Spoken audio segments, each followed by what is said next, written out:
का अर्थ केवल एक दीपक जलाना नहीं है, बल्कि अपने भीतर के अंधकार को मिटाना है। जब हम दीपक जलाते हैं, तो वह केवल तेल और बाती का नहीं होता, उसमें हमारी श्रद्धा, हमारी भक्ति और हमारी कृतज्ञता जलती है। कहा गया है कि जब व्यक्ति तिल के तेल का दीपक जलाकर भगवान विष्णु, तुलसी माता और गंगा मैया के नाम से दान करता है, तो वह स्वयं अपने जीवन का अंधकार मिटा देता है। प्रिय भक्तों, जब कार्तिक मास की संध्या बेला होती है और सूर्य पश्चिम दिशा में ढलने लगता है, तब वो समय सबसे शुभ होता है। उसी समय अपने घर के आंगन में तुलसी के पौधे के पास या किसी मंदिर में तिल के तेल का दीप जलाइए और उस दीप को जलाते समय मन में ये भावना रखिए, हे प्रभु, जैसे ये दीप अंधकार को मिटाता है, वैसे ही मेरे भीतर के अज्ञान, लोभ, क्रोध और मोह को भी मिटा दीजिए। जो मनुष्य इस भावना के साथ दीप दान करता है, उसके जीवन में कभी अंधकार नहीं रहता।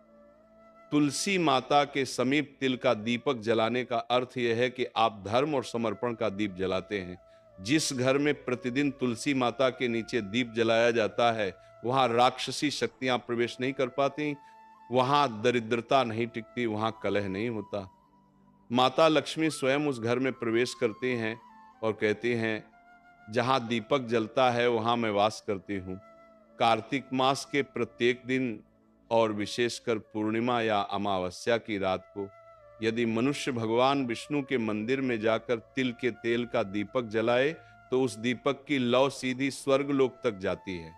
भगवान स्वयं कहते हैं, जो मेरे नाम से दीप जलाता है, मैं उसके जीवन के अंधकार को मिटा देता हूं। प्राचीन कथा में वर्णन आता है कि एक निर्धन स्त्री थी, जो पूरे साल कुछ न कुछ बचाकर कार्तिक मास में दीप दान करती थी। एक बार उसने केवल एक दीप जलाया, परंतु उस दीप में इतनी श्रद्धा थी कि स्वर्गलोक में भी उसकी ज्योति दिखाई दी।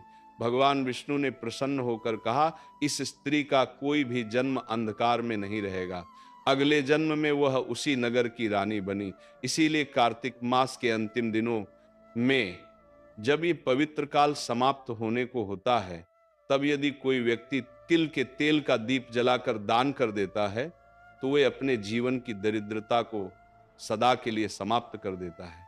जो दीप आप आज जलाते हैं, वह केवल मिट्टी का दीपक नहीं होता, वह आपके आने वाले भविष्य की नींव होता है। उस दीप में आपकी श्रद्धा